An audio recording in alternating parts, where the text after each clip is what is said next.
Hello everyone and welcome to this Southwest CyberFirst showcase. Thank you so much for joining us live today, or if you are watching this on demand, thank you so much for catching up in your spare time. Today's showcase is focused around the CyberFirst programme and letting everybody know within the Southwest what it is, specifically you students, and how it can help you in your education and future careers. We have an amazing lineup of 3 inspirational speakers today who will speak to you about their educational background, how they got into the industry, and how the CyberFirst programme has helped them. If you're joining us live, we do encourage you to use the YouTube live chat box. So this is how you can ask live questions to our 3 speakers today. Anything about the CyberFirst programme, anything you want to know about potential future careers in cybersecurity, they are ready to answer your questions and they're excited to hear from you. So we do encourage you to use that. So before we get into the really exciting stuff and hear from our speakers, I thought I'd just give you a quick update about what CyberFirst is, in case some of you tuning in don't know much about it. So essentially, CyberFirst is a programme designed to identify and nurture a diverse range of talented young people into a career in cybersecurity. So its whole aim is to explore the concept of cybersecurity and introduce young people into the fast-paced world that is cyber. So the programme helps people explore their passion for the area and hopefully find a career in the industry. So it supports, CyberFirst supports young people in a huge range of ways. So they have bursary schemes, national competitions, educational events, online free resources that you can use in your spare time to learn a little bit more about the industry, as well as professional advice. There's so much stuff that it can help you with in terms of your career and your future. If you haven't already, we encourage you to look at the CyberFirst website and all of the resources available there. They really are amazing in terms of your progression and your development. So a few more updates about the CyberFirst programme. So the girls competition is back. So the 2023 girls competition is back. And it's essentially, for those of you who don't know, it's a competition with a series of phases, and it's really exciting. It's a UK-wide event, and it gets young girls interested in cyber into teams to complete a series of challenges, and it's really engaging and super fun, and it's so good for your personal development. So the registration for this opens on the 26th of September. The qualifying rounds open from the 21st to the 30th of November, and the final is on the 4th of Feb. So it's a long duration, but there's so much creative stuff that goes on in between, and it's really, really good for people's development. So we really encourage you to check that out. And for those of you who are potentially thinking of going to university and studying a career in cybersecurity or anything around that area, the CyberFirst University bursary schemes, they are there and ready to be used, and we really do encourage that you look into them. So they help support individuals in their journey throughout university. So the expression of interest for these open on the 12th of August, and this is for students thinking about starting their university career from the 16th of September, so within that time frame. So check out the CyberFirst website for more information about this. We really do encourage you to do this. So again, just before we get stuck into the really exciting stuff, just a really quick thing about who I am and why I'm here today. So my name is Eleanor Hardman. I am the Ecosystem Engagement and Events Lead for Cynam, but I'm also a STEM and a CyberFirst ambassador. So I'm hugely passionate about getting the next gen interested in cybersecurity, and hopefully this showcase will help do that today. So we will be joined by 3 amazing speakers today, and like I said, they're so excited to speak to you and talk to you about their journeys. So the first speaker we will hear from is called Lucy Dalley, and she's from 3CIA. We will also be hearing from Ben McCarthy from Immersive Labs, as well as Tamzin Greenfield from Cybersecurity Associates, and they've all got amazing stories and they can't wait to share them with you. So like I said before, please don't be shy, ask them questions in the YouTube live chat. So it's my absolute pleasure to introduce Lucy into the screen. So Lucy is a security consultant from 3CIA, and having studied cybersecurity management at Bournemouth University, she's got loads of industry experience after starting her real kind of first exposure into the industry in 2020. She's been working with 3CIA in a range of areas, including risk management, ISO 27001, as well as cyber essentials. And during her university university curriculum. She learnt so many things, but she really found her passion for the human factors of cybersecurity, including social engineering and all of the elements that go into that. She's also really enthusiastic about STEM and inspiring the next gen into cybersecurity, specifically the females, and really bridging that gender pipeline. So, Lucy, without further ado, I'll leave it over to you. Amazing. Thank you so much. And thanks again for having me on this virtual event. It's a great opportunity. So as Eleanor just said, I work at C3IA Solutons. So I'm going to be discussing about my own cybersecurity journey, social engineering, and the types of cyber roles that are out there, as well as diversity as well, which is something that I'm really passionate about. So the beginning of my IT and cybersecurity interest began when I attended the IBM Excite camp in 2010 when I was in secondary school. So I've always been interested in technology, the latest gadgets, programs like BBC Watchdog, The Real Hustle, MTV show Catfish. It really took my fascination to the next level, and I started to research a lot more about cybersecurity news stories, and I wanted to learn more. Although I was the only one out of my friends at college who was actually interested in the subject as a potential career, I didn't let this stop me, and I just continued to study a topic that I love. Although my friends had other interests and no one else around me was really into IT. So this led me on to studying an IT BTEC diploma level 3 at college. I never really saw myself going to university. I didn't really think that was an option for me. But my IT teacher at college, she kind of, just said there's no harm in applying. And she explained the need for more females in IT. So after looking at lots of different IT related courses, I loved the sound of the cybersecurity management course, which at the time only two universities in the UK actually offered cybersecurity management, which was slightly different to cybersecurity. It had more business in it. It covered psychology, law, and that broad course just kind of interested me a lot. It was a kind of, it didn't seem too technical. So I thought, yeah, this is probably more for me. And then I decided to go to Bournemouth University to study cybersecurity management.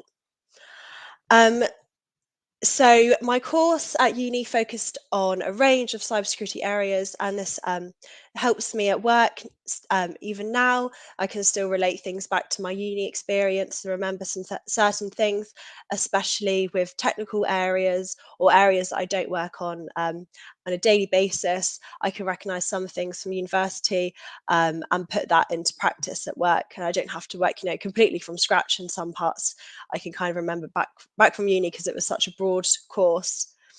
During my time at uni, I had a placement year in between my second and final year where I started to work in the industry, and this helped me gain some really valuable work experience. So I worked at C3IA during my year placement in between the second and final year. My final year project and dissertation focused on social engineering, which is pretending to be someone else for fraudulent benefit, um, such as financial gain. So I focused on the impact that this cybercrime has on small and medium enterprises, and how they can reduce such threats. Fortunately, after my placement year, during my final year of uni, I was lucky to work 1 day a week, continue working at C3IA Solutions whilst finalising my degree, which was also great because they helped me a lot, with my final year project, where I could kind of research and do testing on some clients. So that was another benefit as well. Instead of, just carry on working, it also did really help me with my dissertation. And when I finished university in May 2020, I got offered a full-time job as a security consultant at C3A, and I started just 2 weeks after I finished uni. My university placement year made it easy for me to transition into the industry, as it helped me to know what to expect in real life work environment, and to be able to put my knowledge from uni into practice. And the placement year was so valuable. I highly recommend it as I learned so much. Um, and it really helped me to finish my degree as well. It was a great way to get my foot into the door, and I was fortunate enough to be offered the full-time job straight after uni. So not only did this help me, kind of help me with my dissertation, get my foot in the door, but also I finished uni in May 2020, so that was right during COVID. So it was actually a one less thing to worry about when I had my dissertation, everything going on, and with COVID, I didn't actually have to then worry about going out into the world trying to find a job. I kind of already had that kind of sorted for me. So, as a security consultant, I help clients achieve and comply with cyber standards and governance. I provide security training and awareness. I help with technical surveillance countermeasure, which is also known as bug sweeping. I help with cloud security assessment, supply chain management, and lots more things, including diversity and women in cyber talks as well, which I'm really passionate about. So experience and qualifications are types of things that you might think about that you may need to get into the cybersecurity world.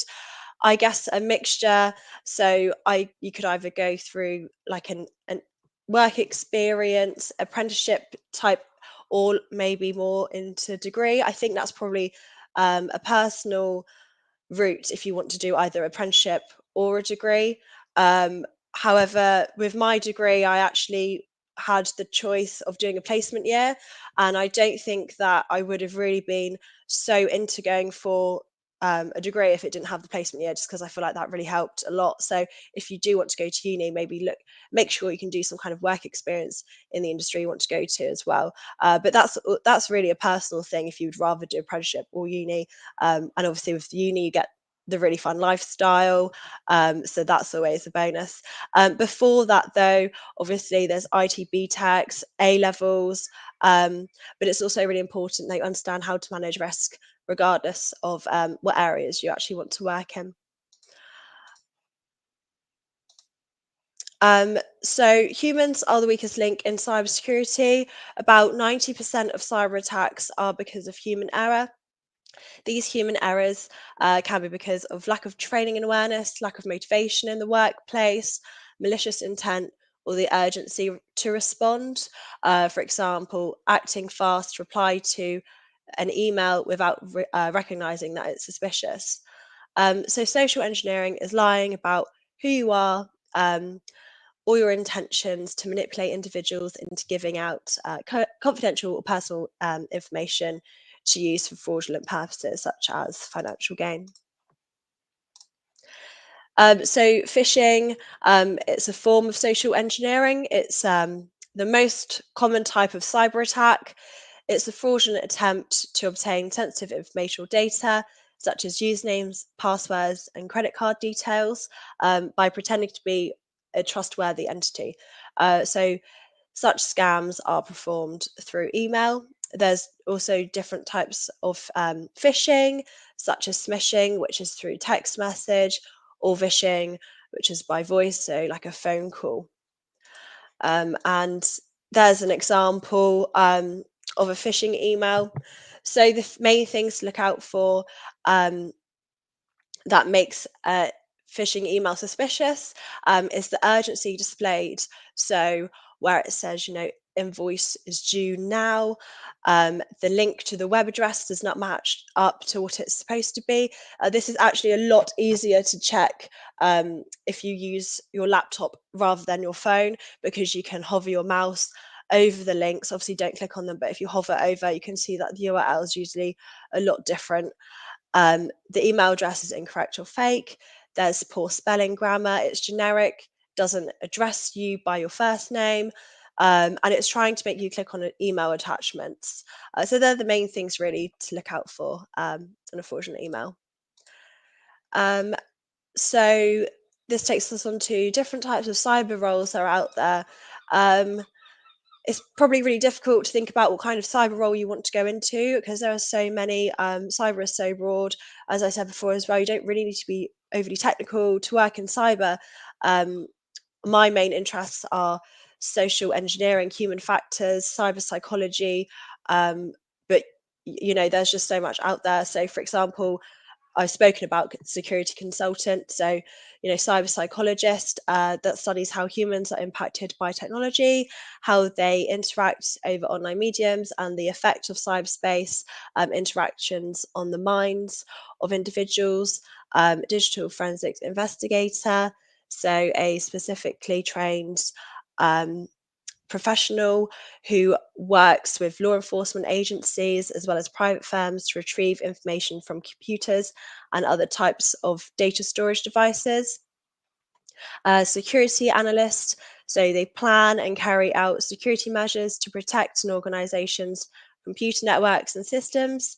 Their responsibilities are continually expanding as the number of cyber attacks increase. And I've put down as well network engineer. So they're the technical experts responsible for setting up computer networks, maintaining them, and offering technical support to users where necessary as they perform hands-on installation and maintenance. So this brings us on to the final slide, which is about diversity. I just want to quickly touch on this really, as it's a male-dominated industry. There is a huge need for more diversity in the cybersecurity world. Those from different backgrounds, genders, etc. So everyone obviously offers new ways, different ways of thinking, solving a problem, and this, if we keep recruiting the same type of person, we're kind of limiting the sector. We're not allowing it to evolve and grow. We need to stay one step ahead of the cyber criminals, and in order to do that, we need to have lots of different minds involved.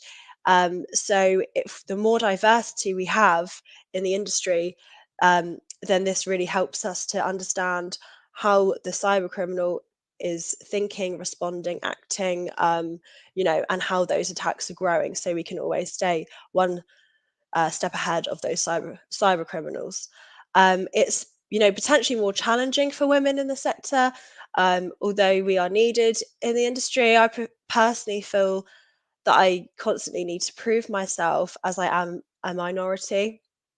However, although saying this, I have received a lot of positive feedback and valuable help and knowledge from the people that I work with and the people that I've met through these types of events. I've never felt bad for being a woman. Like, I've always had very positive feedback. I feel like everyone has been very helpful, very encouraging, very motivating. So yeah, although I feel like a small fish in a big pond sometimes because I'm quite new to the industry and because I am a woman, um, I feel that everyone around me is so supportive and encouraging, and this just makes me want to continue and really push myself in the industry. It's highly motivating, especially as a young woman. It can seem daunting being a minority, but it's also powerful. And I encourage more women to look into the cybersecurity. It shouldn't put someone off, since if cybersecurity is a passion of yours, then being a woman is an advantage to the industry as we offer different ways of thinking and solving problems. Um, and as I said, I think a couple of slides before, none of my friends were interested in IT. I was the only one who was, and I just kind of went with my passion and kind of ignored what their route was doing. So I guess as long as you found something that you're really interested in, um, it doesn't really matter what your friends are doing at college, at uni.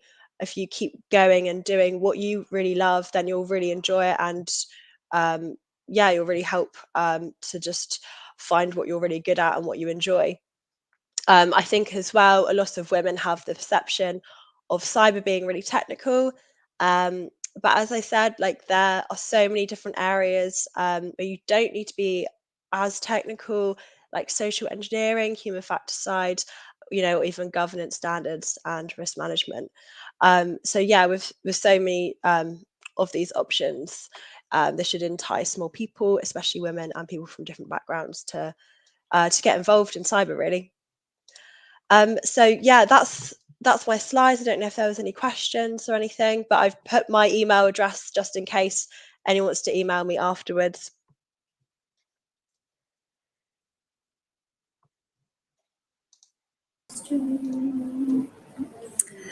Hello, Lucy. Thank you so much. That was absolutely brilliant. Really, really interesting to hear about the human side. I just want to say that I apologise for saying 3CIA so much. It is C3IA, the company that you're from. Just before we get into the next session, I've just got two questions to ask you, if that's okay. So I know that you were touching upon the diversity piece, which is such an important thing to be talking about. So just off the top of your head, do you think you know how we can improve the diversity within the industry? What are the kind of things that we can be doing to really push this forward?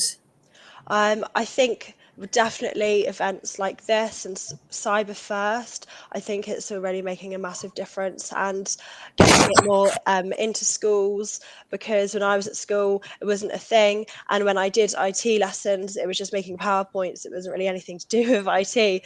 So I think these types of events are amazing. And I'm really grateful to be a part of it, because I do think they really make such a difference. Amazing. Yeah, 100% completely agree. And then the second question, just quickly. So just going back to the point that you were talking about university and how, you really enjoyed your course. So how did you find the transition from university into the workplace, and what were your experiences, just in case anyone watching is thinking about going to university? Yeah, I feel because I had the placement year, luckily it wasn't so daunting going suddenly from, 4 years at uni to then go to work. Um, but I did find it very different, because obviously at uni you're doing a lot of studying, you're not really putting your knowledge into practice. But to finally put everything you've been like working on into real life situations, Yeah. it's really great to kind of like see that and develop and everything. Absolutely. I mean, I couldn't agree more. I personally also went to university. I didn't actually do a technical subject. I did events management, and this has always been my passion, and it's still what I'm doing now, but within the cybersecurity industry. So, I'm not the technical side either. I'm more of the kind of human side. But yes, and I did a placement year, and I thought it was brilliant that, it made that transition less daunting. It gave you some real industry experience, and yeah, it was kind of a soft launch into the industry. So yeah, couldn't agree more. But thank you so much for your time. Really Thank you. appreciate it. And yeah, lovely speaking to you. Thank you. Great. Thanks.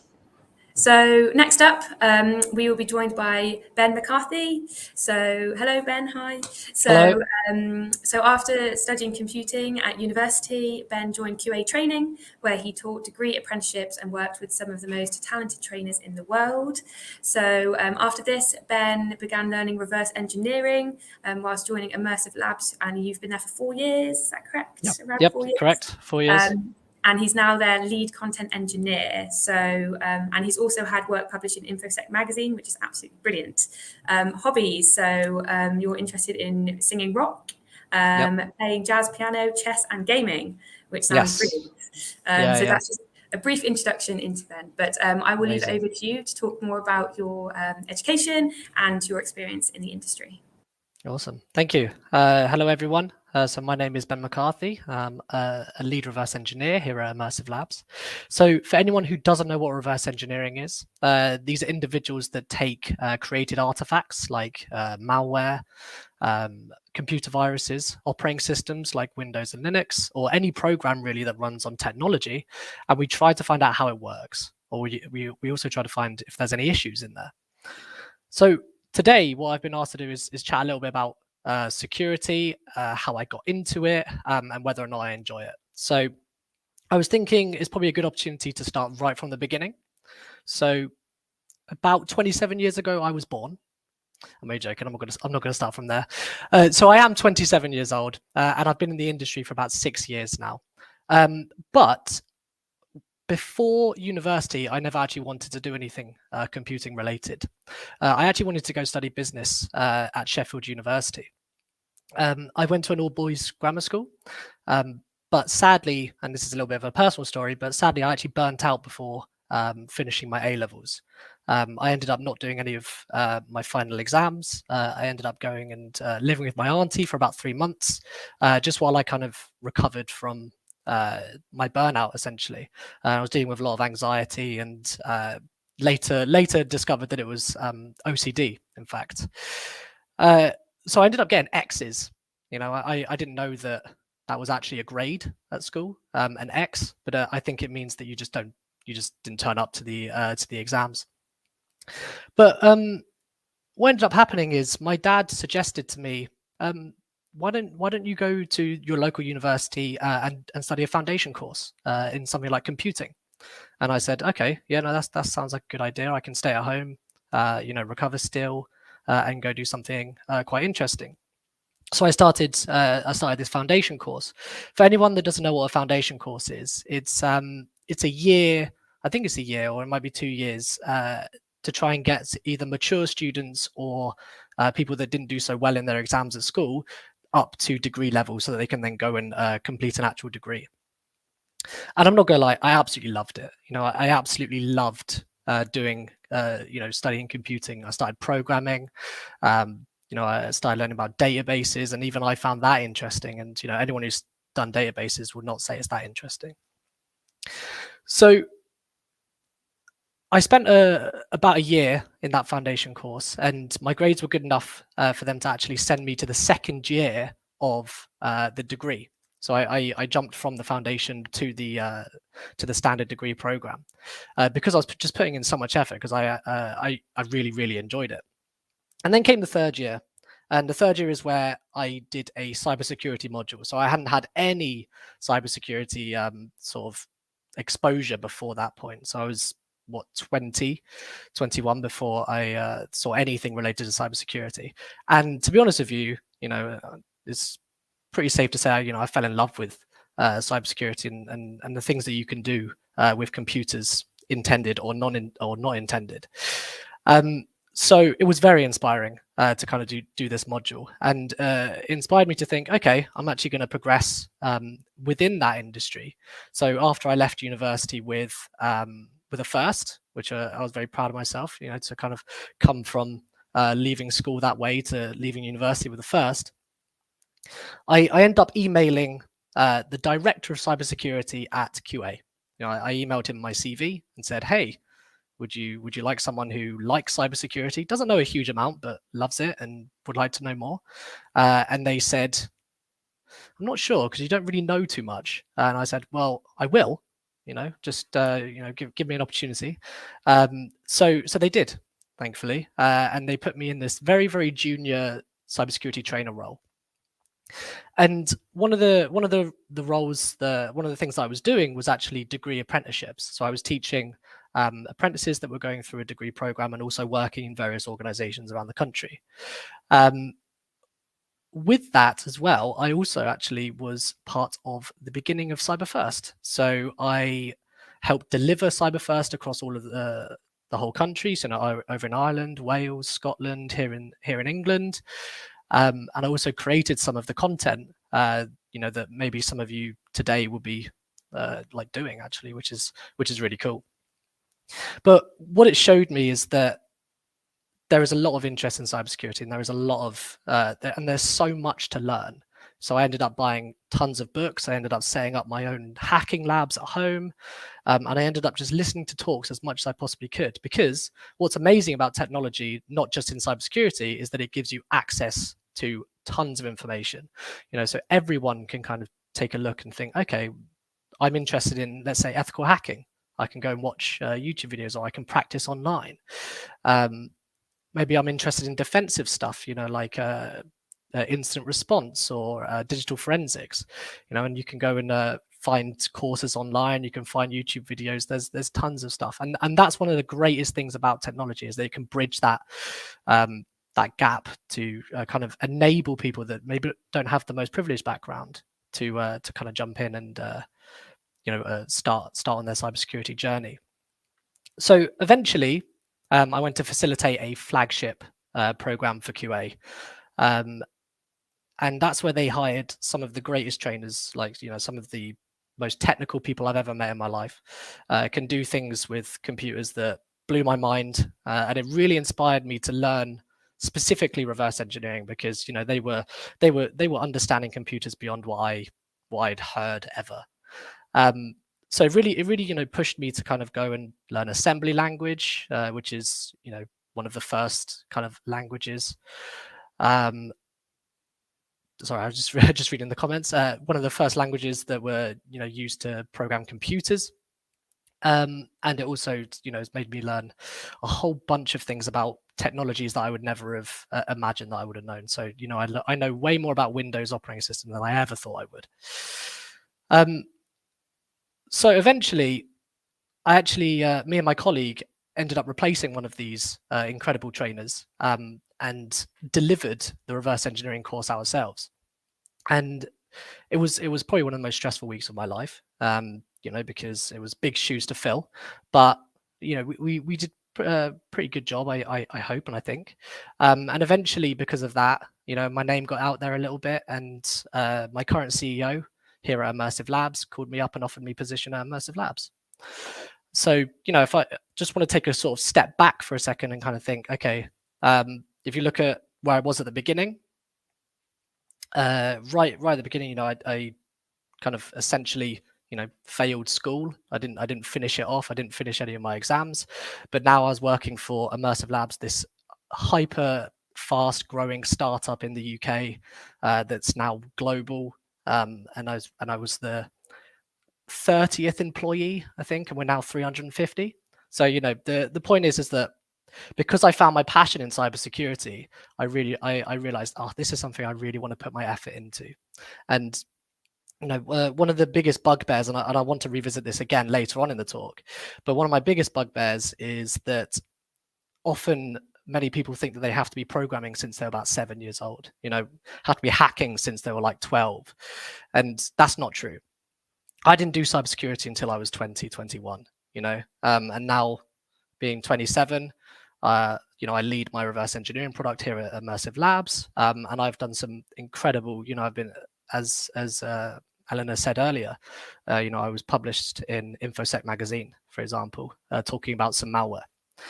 So, I just really, really want to stress that point about the fact that you don't need to, it's never too late to kind of pick up a computer and think, okay, I'm actually I'm interested in how this works. Let's go and have a look at it. And then, okay, now that I understand how that works, how do I break this? Or how do I make it do something that it, wasn't intended by the developers? And that's where you can really start to get, some interesting things. So yeah, back to kind of Immersive Labs. So as I said, I was around the 30th employee of this now 350 plus company, and it's been a wild ride. I came in as a junior security engineer, and now I lead my own product. And I try to aim to inspire people to kind of get into reverse engineering specifically, because that's something that, as you can probably tell, I'm pretty passionate about.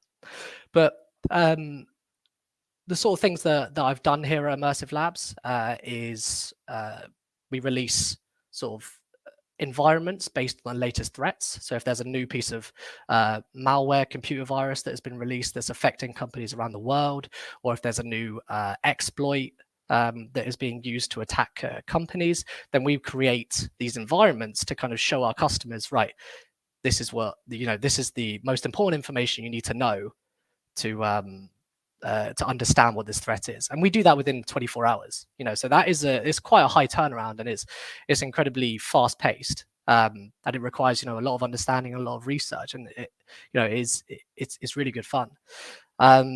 And now that I've kind of moved on to the sort of reverse engineering side and this sort of its own little product line, it's much more of a structured lesson, so my day-to-day would be researching Windows kernel, researching Linux, researching programs, then figure out how to best develop the skills of our customers on reverse engineering. So overall, it's been a pretty incredible journey, and I would say a huge amount about the reason why it's been such an incredible journey is because there's so much to learn in cybersecurity. Cybersecurity is also an incredibly small part of computer science as a whole. So there is so much that you can kind of be exposed to, you can dabble in, you can really take an interest in if you want to, and it never gets boring.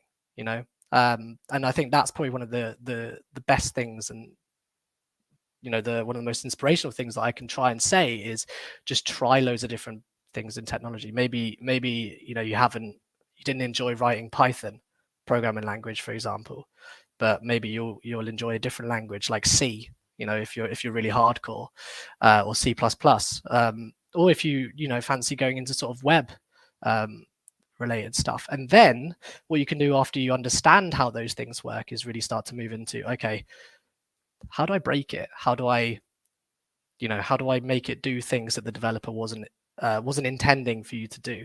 And then obviously we will then you either do full disclosure or you do it as part of your work, you know. So because we always want to be on the ethical side, which is the best side. So as I said, I kind of do want to come back to that original point, that earlier point that I was saying about the fact that you don't need to be someone that's been programming since you were about 5. I have worked with people that have been programming since they were 5, and I've worked with people that have gone through the CyberFirst Academy as well and only picked up a computer at, like properly at like 17, 18. There's not much difference between that, because it's about how much you actually want to work in it, and it's about how much effort you want to put in and the sort of things that you want to get out of it. So, one of the best parts of my career was actually teaching the degree apprenticeship, was to kind of identify, right, I'm going to show you ethical hacking, I'm going to show you digital forensics, I'm going to show you malware analysis, I'm going to show you reverse engineering. And then, they can then pick, right, I care about this ethical hacking, or I care about this digital forensics part. And it was really good to see kind of, everyone's sort of personality and interests differing.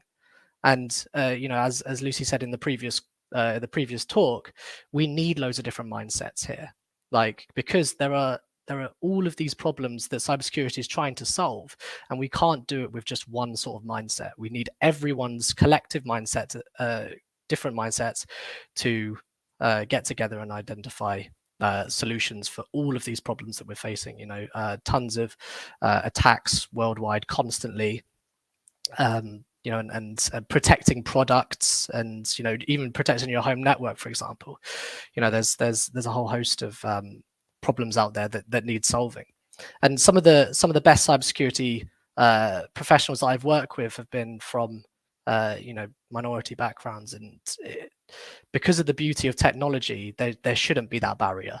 And again, that's why I kind of love this field, is because it's not about necessarily the education you have, it's about the experience. It's about, right, I'm going to go and actually like research this, I'm then maybe asked to do this in my job, or go do an apprenticeship somewhere. For example, at Immersive Labs at the moment, we have a bunch of interns doing an internship here, and they're all from the CyberFirst program. And for example, yesterday I was going through designing a bunch of skills development series that they were going to write to put on our platform for our customers.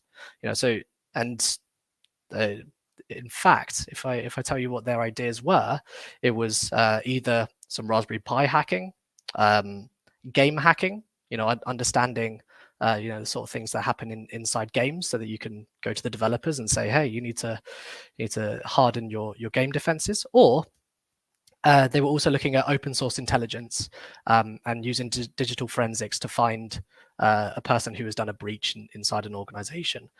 So these are all scenarios that are realistic, and happen all day, every day around the world. But they're being exposed because they're coming and doing this job placement. So it's been very exciting to kind of see how excited and the sort of directions that they really want to go. So my advice would be to anyone that is particularly interested in cybersecurity, or even just computing, grab it with both hands. Try and get as much experience as you possibly can. Education is great, but try and talk to companies, try and see what you can do out there.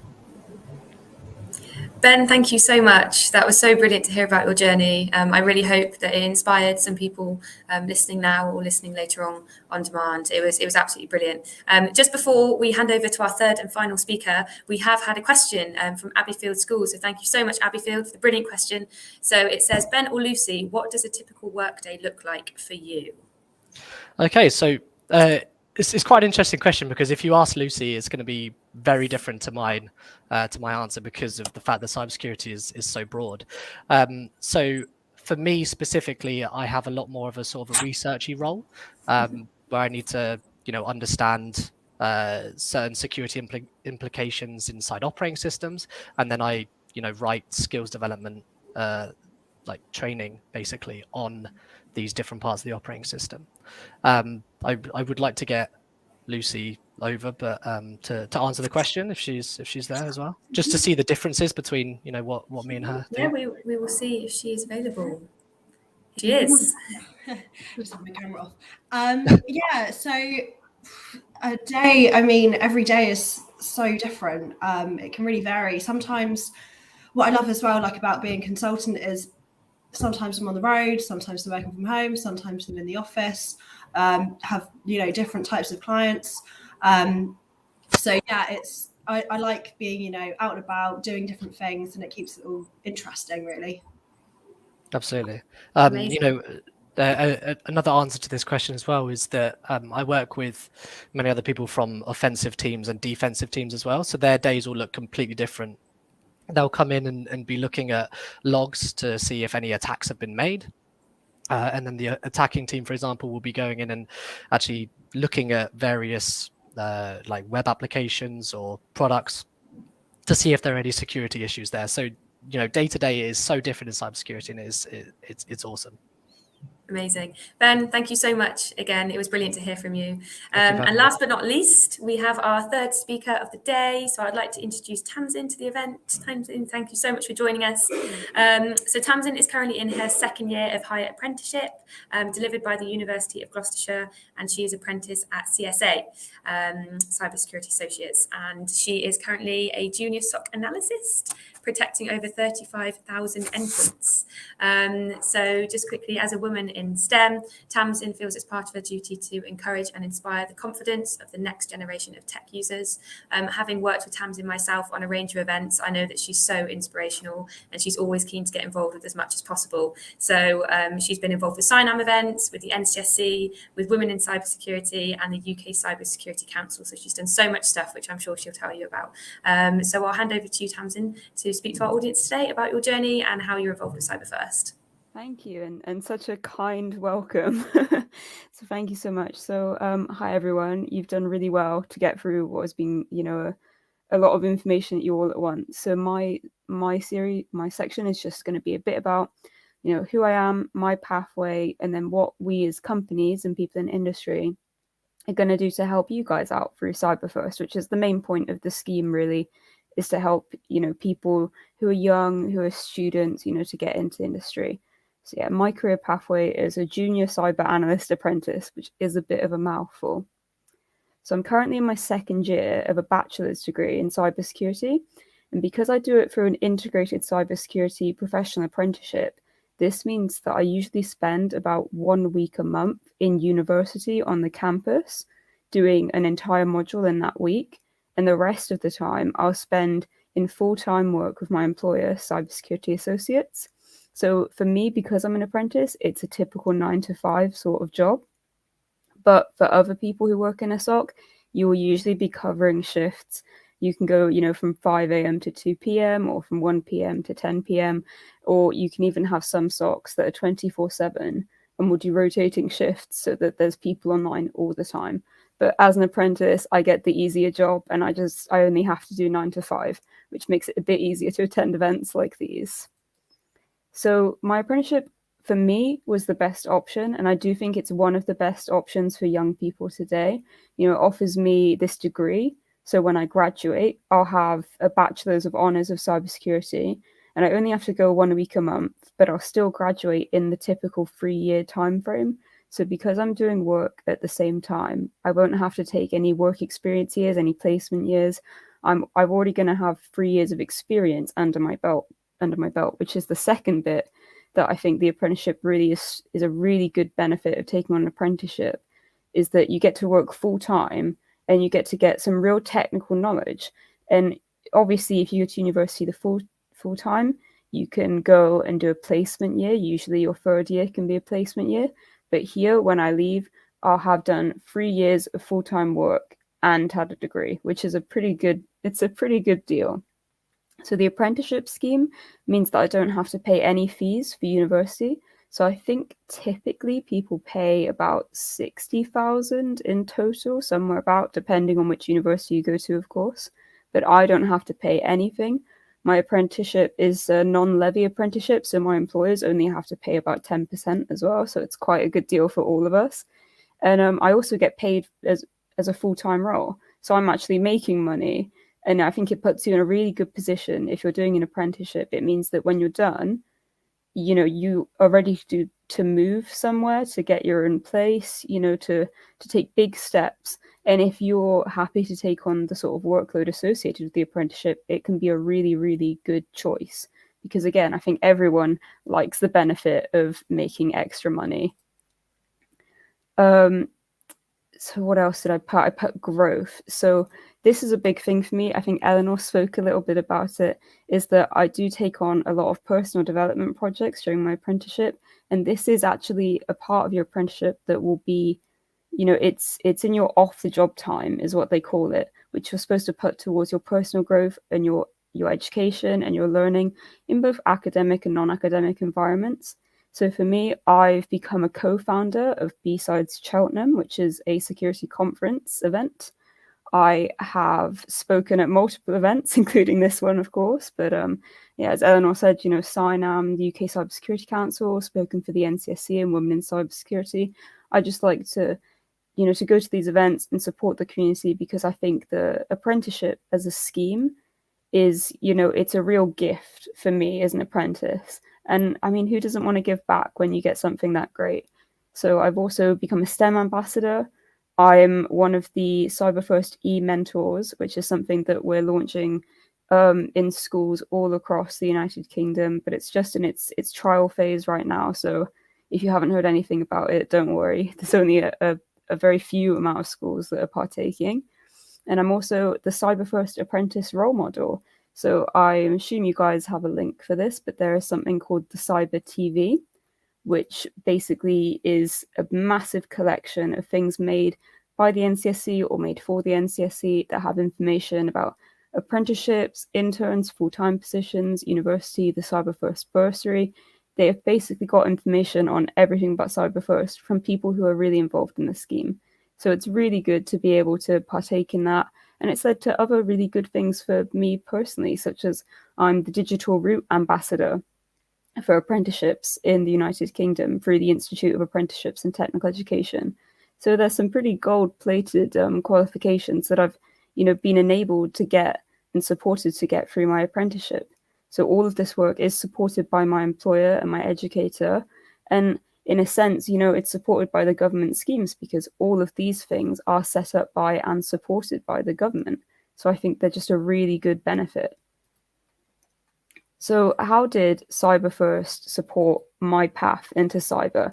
Because it does sound a bit like I'm harping on about apprenticeships and how great they are, but I'm not in the CyberFirst apprenticeship. So maybe it wasn't my best marketing tactic, but my entire pathway into tech has really been supported by CyberFirst.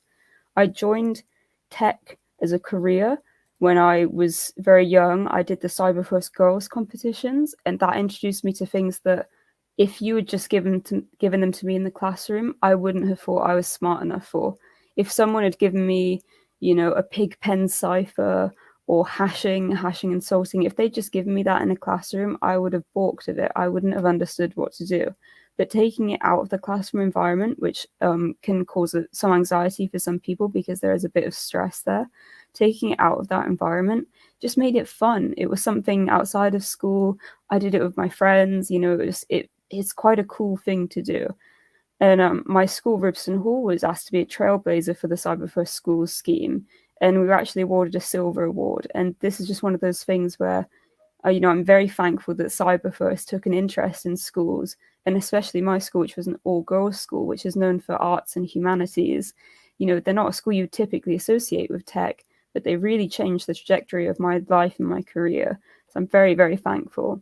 But once I got into industry, I started work at Cybersecurity Associates, and I was introduced to their CyberDia and their CyberPi projects.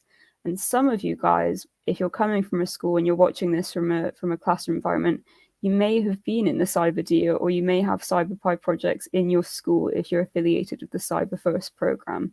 So these are basically these kits for Pi projects, things like that we bring into schools, and we let you guys get really hands-on with tech and teach you some cool things like Wi-Fi jamming and port scanning, you know, things that sort of get shrouded with mystery. You know, you see hackers do them and you hear about them on the news, but no one really teaches you how to do them, and you can't go out and practice them because that would be breaking the law.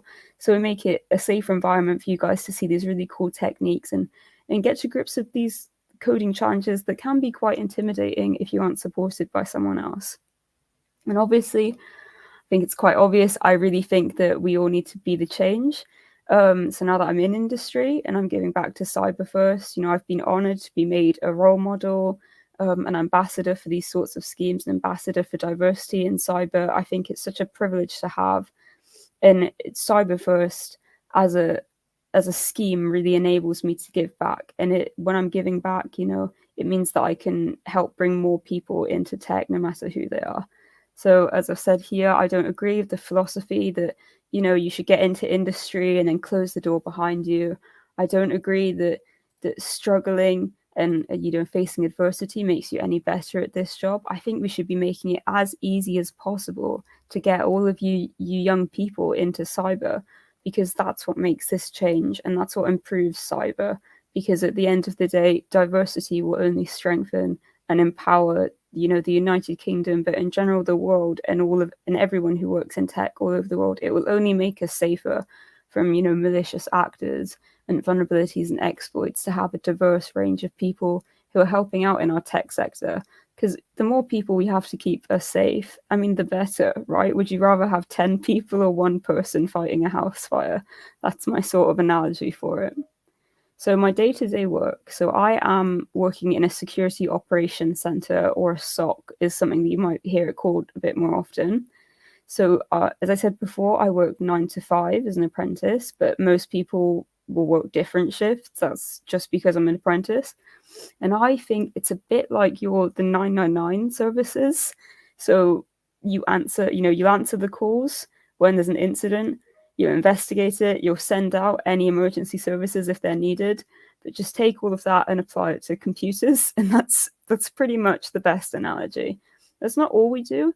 I'm technically a cybersecurity generalist, but this is my main focus in my day-to-day job. So incident response is my main priority. That's like the 999 metaphor. We'll get alerted when an incident comes in. So for an example, if someone has failed to log on like 500 times in 5 minutes and their IP is from, let's say, like somewhere in China, and we know that they're a company that is based in France, then that's going to raise a bit of concern, and that's an incident that we'll get alerted on. And then we have to go and investigate. And if there's a problem, we have to treat it. You know, we have to say, oh, we've investigated, we know this is malicious. We did some extra investigation and found out that your password has been leaked because you signed up to a website 5 years ago of your work email and you use the same password, and it's all over the internet now in plain text, and everyone's going to be using that to try and get into the company logins. So that's sort of what we do. And, you know, sometimes it can be what we call a benign false positive, which is basically something that is caused by an internal user, is not actually malicious, and was just them forgetting their password, or, you know, their cat was jumping on their keyboard, something that simple. But we've even had things that are that serious that, you know, we've had malware across entire companies. We've had to go with a fine-tooth comb through every single log on the devices. So it can vary quite drastically depending on if the incident is real or not. The other part of this work is threat analysis. So this is a bit like trying to be one step ahead of the people who are doing these attacks in the first place.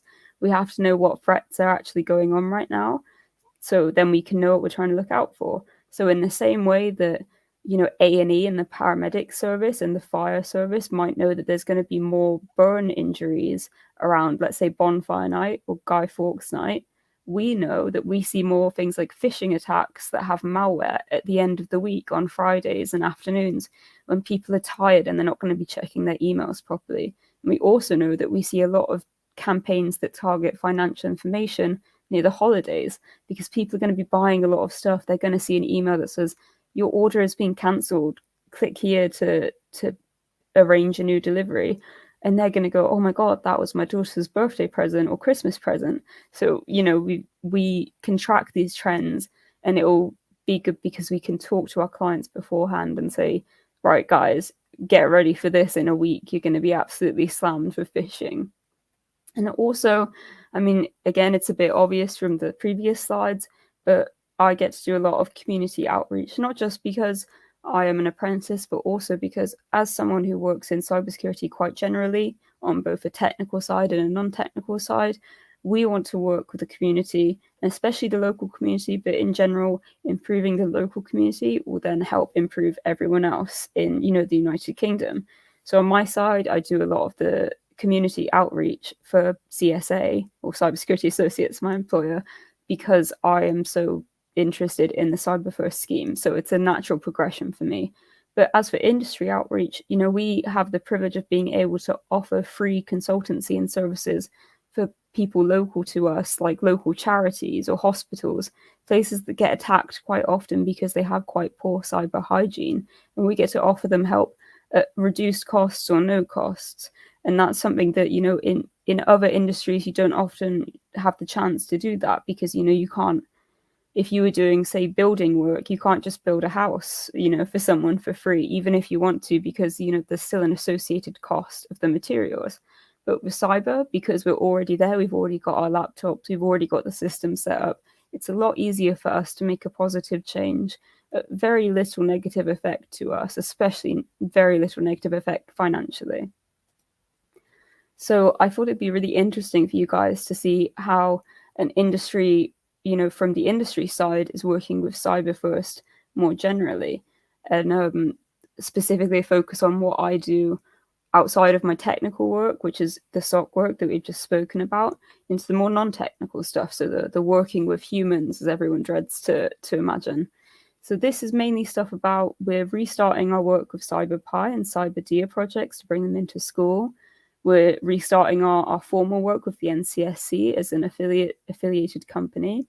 We're pioneering the CyberFirst e-mentoring scheme, and we're going to begin outreach with the local region schools and company events like Empower and the CyberFirst Careers Fair. So these are all things that you'll probably be seeing in the next couple of months popping up, and your teachers will be inviting you to, or you might just sign up to go by yourself if you're a bit brave.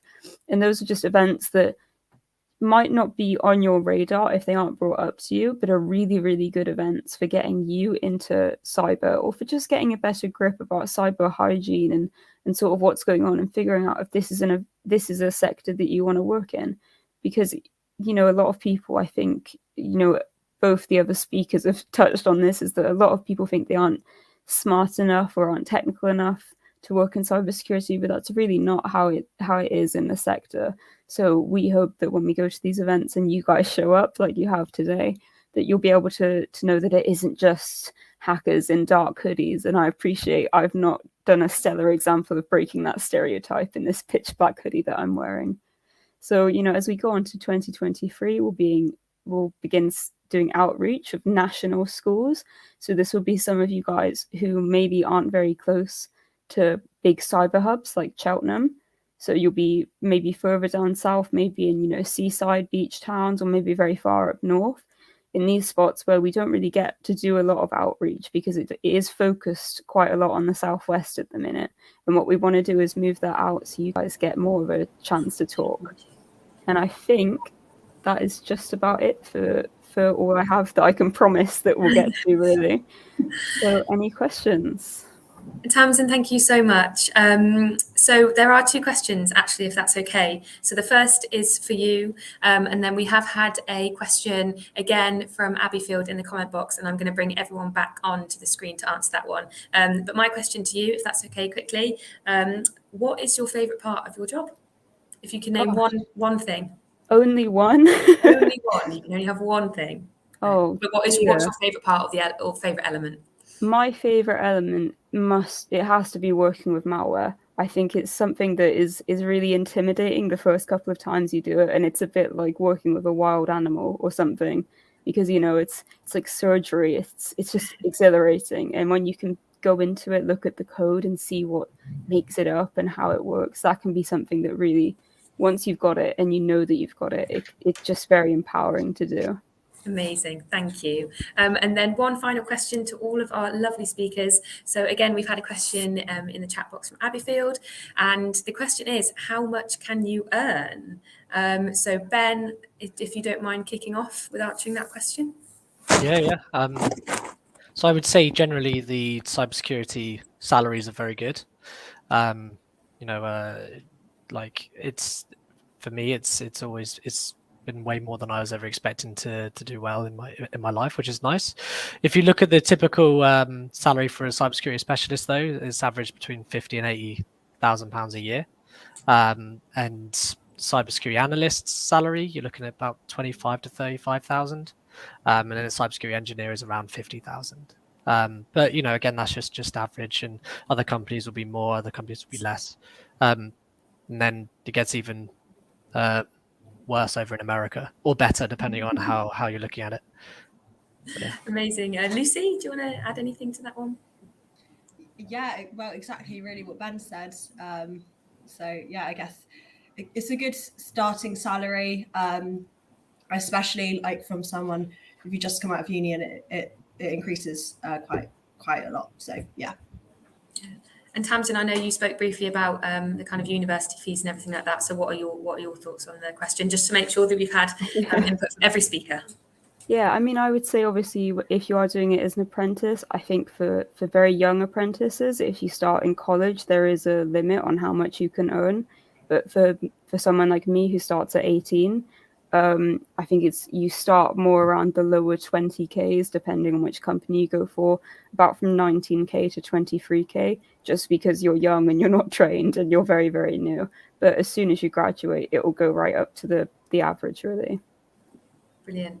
Tamzin, Ben, Lucy, thank you all so much for joining us today. I really hope everyone at home enjoyed the content. I know I did. It was so fascinating. So thank you. And just a few more thank yous. So to our friends over at Raytheon, Southwest Gloucester, Graphic Science and TechSpark, they helped made this event possible today. So thank you so much. And another thank you to CyberFirst. So if you guys haven't already, please do check out their website and the resources. Hopefully you've come away from today with a little bit more knowledge about the programme and how it can potentially help you in your education and in your future careers. So we really do recommend that you check out CyberFirst. In terms of if you wanted to rewatch this, the link for the YouTube video will be sent to you. However, it will just stay on our YouTube channel. So if you did want to rewatch it, please do. So again, thank you so much for joining us. Lovely speakers, thank you. And yeah, we look forward to the next event. Thank you. Take care. Thank you.